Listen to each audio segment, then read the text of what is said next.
ಗೃಹಲಕ್ಷ್ಮಿ ಯೋಜನೆಯಲ್ಲಿ ಭಾರೀ ಲೋಪ ಆಗಿರೋದನ್ನ ಸಿಎಜಿ ಪತ್ತೆ ಮಾಡಿದೆ. ಲೆಕ್ಕ ಪರಿಶೋಧನಾ ಸಂಸ್ಥೆ ಮಹತ್ವದ ವರದಿಯನ್ನ ಕೊಟ್ಟಿದ್ದು, ಇದರಲ್ಲಿ ಮಹಿಳಾ ಮತ್ತು ಮಕ್ಕಳ ಕಲ್ಯಾಣ ಇಲಾಖೆ ಲೋಪಗಳನ್ನ ಉಲ್ಲೇಖಿಸಲಾಗಿದೆ. ಬ್ಯಾಂಕ್ ಖಾತೆಯೇ ಇಲ್ಲದ 23,262 ಮಂದಿಗೆ 60 ಕೋಟಿಯ 69 ಲಕ್ಷ ಹಣ ವರ್ಗಾವಣೆ ಆಗಿದೆ ಅಂತ ವರದಿಯಲ್ಲಿ ತಿಳಿಸಲಾಗಿದೆ. ಇದರ ಜೊತೆಗೆ ಒಂದಕ್ಕಿಂತ ಹೆಚ್ಚು ಖಾತೆ ಹೊಂದಿರುವವರು ಕೂಡ ಆಗಾಗ್ಗೆ ಖಾತೆ ಬದಲಾವಣೆ ಮಾಡಿರೋದು ಗೊತ್ತಾಗಿದೆ. ಈ ರೀತಿಯಾಗಿ ಸುಮಾರು 10,06,308 ಖಾತೆಗಳಿದೆ ಅಂತ ಸಿಎಜಿ ವರದಿ ಮಾಡಿದೆ. ಸಿಎಜಿ ವರದಿ ಬಗ್ಗೆ ಮಾತನಾಡಿರುವ ಪರಿಷತ್ ವಿಪಕ್ಷ ನಾಯಕ ಛಲವಾದಿ ನಾರಾಯಣಸ್ವಾಮಿ, ಗ್ಯಾರಂಟಿ ಅನುಷ್ಠಾನ ಸಮಿತಿ ರಚಿಸಿದ್ರೂ ಕೂಡ ಇಷ್ಟೆಲ್ಲ ತಪ್ಪು ಮಾಡಿದ್ದಾರೆ. ಗ್ಯಾರಂಟಿ ಅನುಷ್ಠಾನ ಸಮಿತಿಗೆ ಸಂಬಳ ಕೊಟ್ಟು ಇವ್ರನ್ನೇನು ಕಳೆ ಕೀಳಕ್ಕೆ ಕಳಿಸಿದ್ರ ಅಂತ ಪ್ರಶ್ನಿಸಿದ್ದಾರೆ.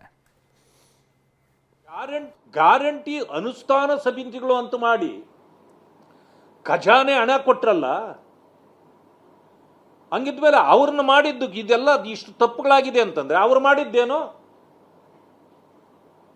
ನಿಮ್ಮ ಹೊಲದಲ್ಲಿ ಕಾಂಗ್ರೆಸ್ ಹೊಲದಲ್ಲಿ ಕಳೆ ಕೀಳಕ ಅವ್ರನ್ನ ನೇಮಕ ಮಾಡಿದ್ರಿ ನೀವು. ಗ್ಯಾರಂಟಿ ಅನುಷ್ಠಾನ ಸಮಿತಿಗಳು ಅಂತ ಮಾಡಿ ಖಜಾನೆ ಹಣ ಕೊಟ್ರಲ್ಲ,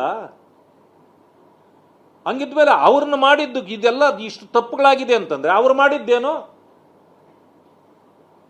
ನಿಮ್ಮ ಹೊಲದಲ್ಲಿ ಕಾಂಗ್ರೆಸ್ ಹೊಲದಲ್ಲಿ ಕಳೆ ಕೀಳಕ ಅವ್ರನ್ನ ನೇಮಕ ಮಾಡಿದ್ರಿ ನೀವು.